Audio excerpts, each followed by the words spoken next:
Hello, my name is Sally. I'm making this video because I wanted to talk about an incident that happened to me. I strongly believe that it was a paranormal event because after that thing visited me, I have since been a great believer in that stupid stuff like ghosts and demons. A while after I moved in with my sister Sam after my previous place got flooded, I finished unpacking with Sam's help. God, we hadn't seen each other in years! It was so good to finally see her again. I fell asleep soon after unpacking, but all through the night, I heard something rustling under my window. Sam and I discussed it and decided it was probably a raccoon or something. However, the next night was different. Around 2 a.m., I heard my window opening and thought I heard a thump, like something entering my room. But when I sat up and searched my room, I saw nothing.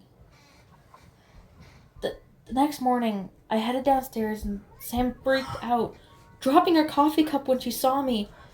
She handed me her makeup mirror, and to my horror, I saw a huge, long gash going across my cheek. Afterwards, Sam insisted on taking me to the hospital.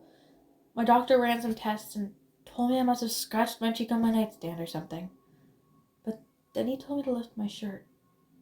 I did as he asked, and what I saw made my blood run cold.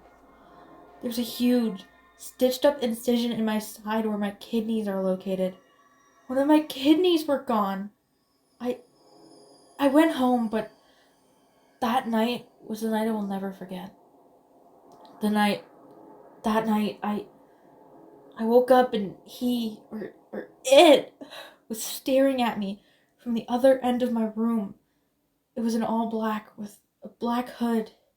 It had a dark blue mask with no nose or mouth, just big, black, empty sockets. It had no eyes. It also had some disgusting black substance dripping from its sockets. Don't ask me why, but I instinctively reached for my phone on my nightstand to snap a photo when the creature lunged at me. I dodged out of the way in time, dropping my phone and racing out of my house outside into the cloak of night. I ran as far as I could when I tripped and the world went black. I later woke up in the hospital. My doctor came in and said he had good news and bad news. The good news was that I only suffered a minor concussion. The bad news was that my sister was killed.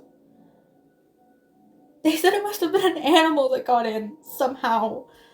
No one would believe my concussed nightmares or grieving fables.